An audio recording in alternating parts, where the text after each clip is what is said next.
નમસ્કાર મારા વાલા વિદ્યાર્થી મિત્રો, આજે વાત કરીશું ધોરણ 11 વિષય હિન્દીના પાઠ નંબર 2 બાપુ કી કુટિયા મેં સ્વાધ્યાયનું સંપૂર્ણ સોલ્યુશન જોઈશું। એ પહેલાં ચેનલની અંદર પ્રથમ વખત આવ્યા છો તો મિત્રો ચેનલને સબસ્ક્રાઈબ કરી તમારા મિત્રો સુધી આ વિડીયો શેર કરવાનો ભૂલશો નહીં। વિદ્યાર્થી મિત્રો, આપણી ચેનલમાં તમારા તમામ વિષયના સ્વાધ્યાય સોલ્યુશન સાથે મૂકવામાં આવેલા છે, તો મિત્રો પ્લેલિસ્ટમાં જઈને જોઈ શકો છો। बात करीશું स्वाध्याय प्रश्न नंबर 1। निम्नलिखित प्रश्नों के उत्तर दिए गए विकल्प में से चुनकर लिखिए। प्रश्न नंबर 1, लेखक कहाँ बैठा है? तो सचो जवाब आवश्य ख, पायताने। प्रश्न नंबर 2, शेल्फ के ऊपर रखा पत्थर का टुकड़ा कैसा है? तो घ, उखड़ खाबड़। प्रश्न नंबर 3, चिकने पत्थर के टुकड़े पर क्या लिखा है? प्रेम ही भगवान है। प्रश्न नंबर 4, बापू की कुटिया के कितने भाग हैं? तो 3। प्रश्न नंबर 2, एक एक वाक्य में उत्तर दीजिए। लेखक ने विश्व वंदे व्यक्ति किसे कहा है? तो लेखक ने गांधी जी को विश्व वंदे व्यक्ति कहा है। प्रश्न नंबर 2, बापू का बिस्तरा किन वस्तुओं से निर्मित था? बापू का बिस्तरा खजूर की चटाई, एक गद्दा और खादी से निर्मित था। प्रश्न नंबर 3, हिंदुत्व के नाम पर किसने अनर्थ किया? तो हिंदुत्व के नाम पर बापू के हत्यारे नाथूराम गोडसे ने अनर्थ किया।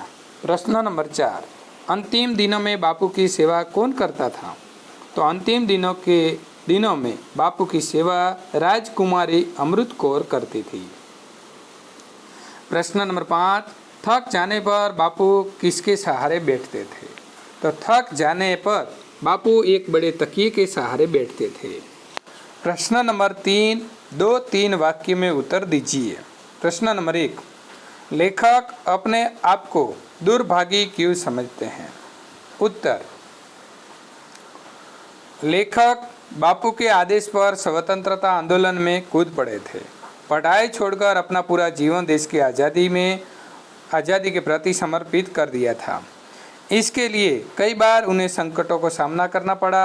बापू के प्रति उनके मन में अपार श्रद्धा थी, पर बापू के जीवन काल में वे उनके आवास पर पहुंचकर उनके दर्शन न कर सके। लेखक इसके लिए अपने आप को दुर्भागी समझते हैं।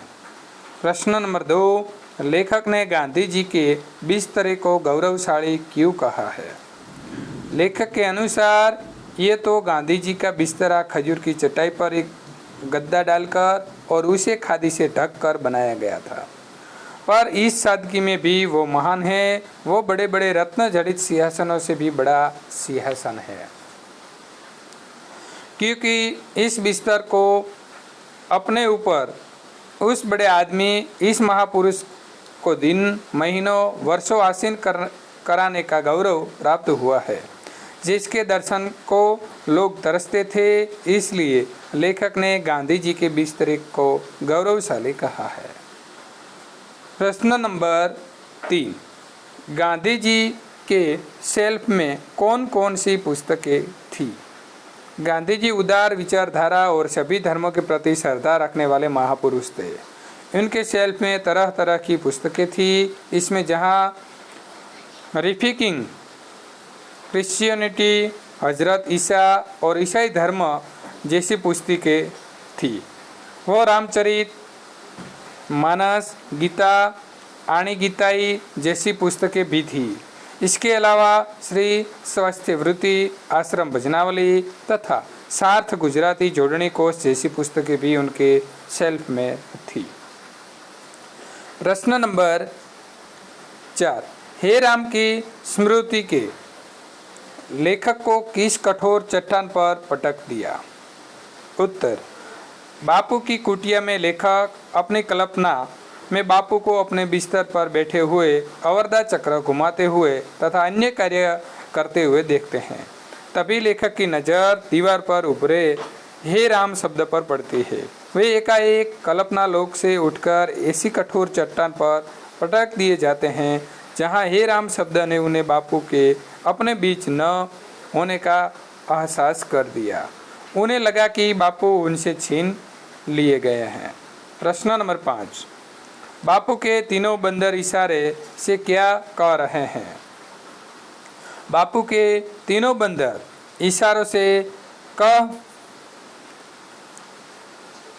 रहे हैं कि आंखें, कान और जबान बंद करके आत्मस्थ होकर देखो तो लगेगा कि बापू ही है।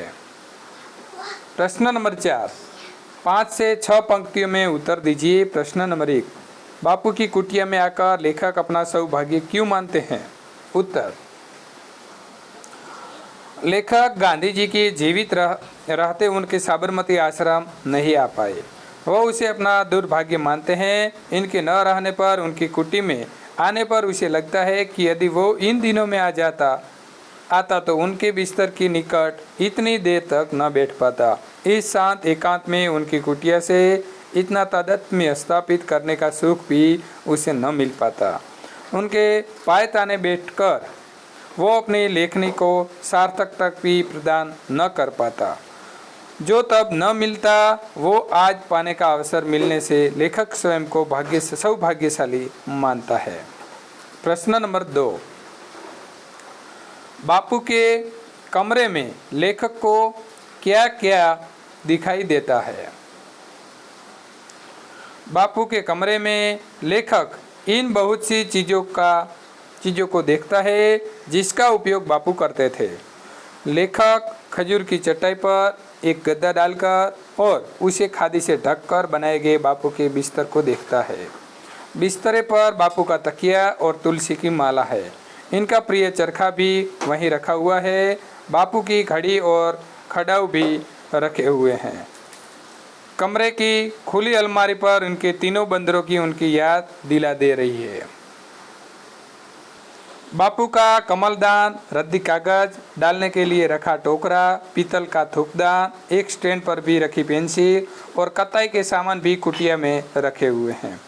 बिस्तरे के पास 3 खानों का शेल्फ भी रखा हुआ है। इन सारे स्मृति चिन्हों को देखकर लेखक कुटिया को बापूमय पा रहे हैं। प्रश्न नंबर 3, बापू के बिस्तरे को लेखक क्यों महान मानते हैं? लेखक बापू की कुटिया की सादगी देखकर मुग्ध हो जाता है। उसे लगता है कि हमारे ऋषियों की परंपरा अभी तक बनी हुई है। बापू के बिस्तर की सादगी लेखक को अभिभूत कर देती है। उसे लगता है कि अपनी उस सादगी में बापू सचमुच बहुत महान थे। रत्न जड़ित स्वर्ण सिंहासन भी बापू के बिस्तर से ईर्ष्या करते होंगे।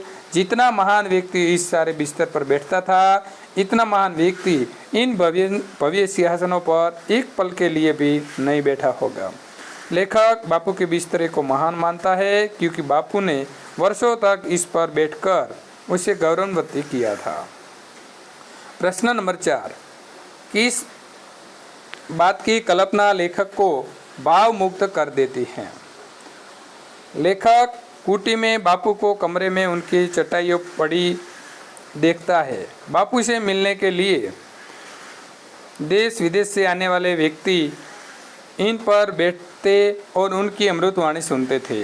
लेखक सोचता है कि इन्हीं चटाइयों पर कभी जवाहरलाल नेहरू, राजेंद्र प्रसाद, सरदार पटेल जैसे देश के बड़े नेता बैठे होंगे। इसके अतिरिक्त संसार के बड़े से बड़े राजनीतिज्ञ, पत्रकार और साहित्यकार भी बैठे होंगे। आज उन्हीं पर लेखक अकेला बैठा है। अपने उसी सौभाग्य की कल्पना लेखक को भाव मुक्त कर देती है। प्रश्न नंबर 5, आश्रय स्पष्ट कीजिए। प्रश्न नंबर 1, आदमी का दुर्भाग्य भी कभी कभी सौभाग्य बन जाता है।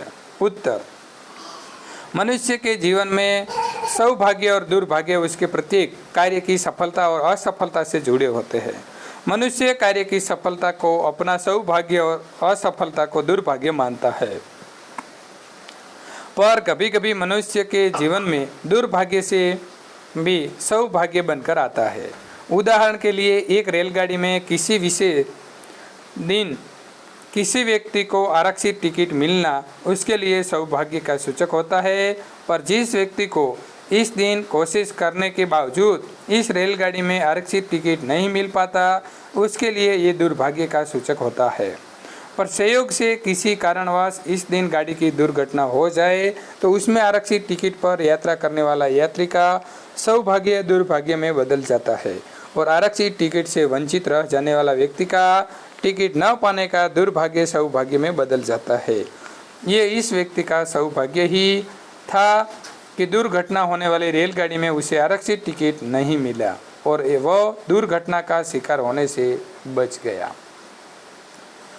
प्रश्न नंबर 2, यदि सच्ची राह पर हो तो तुम्हें क्रोध करने की जरूरत ही नहीं। उत्तर, सच्चाई मनुष्य का सबसे बड़ा गुण है। सच्चाई के सामने झूठ कभी नहीं टिक सकता। सच्ची राह पर चलने वाला व्यक्ति निर्भीक होता है। उसे अपने सच्चाई के सबूत के रूप में इधर उधर की बेसिर पैर की मनगढ़ंत बातें जोड़नी नहीं पड़ती। सच्ची राह पर चलने वाले व्यक्ति को कितना भी उत्तेजित क्यों न किया जाए, वो अपना धैर्य कभी नहीं खोता।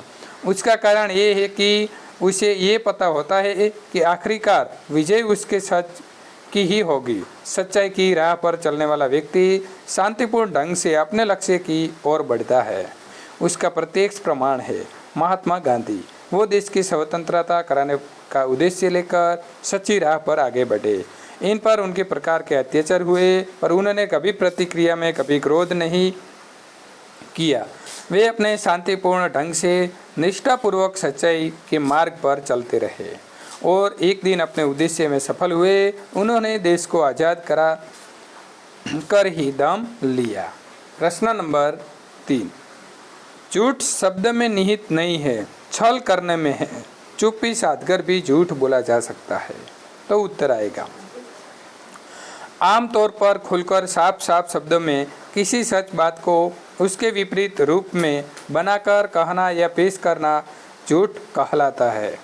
इसके अतिरिक्त झूठ के अन्य रूप भी है और ये साफ साफ शब्दों में झूठ बोलने से कहीं अधिक बुरे होते हैं। ये झूठ छल कपट के रूप में होते हैं।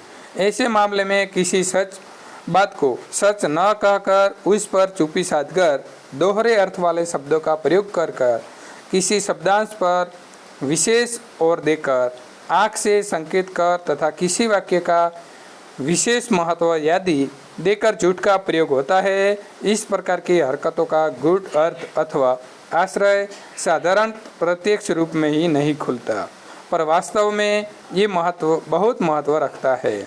इस प्रकार का झूठ प्रयोग बहुत भयानक होता है और उसके पीछे झूठ बोलने वाले की बुरी नीयत होती है।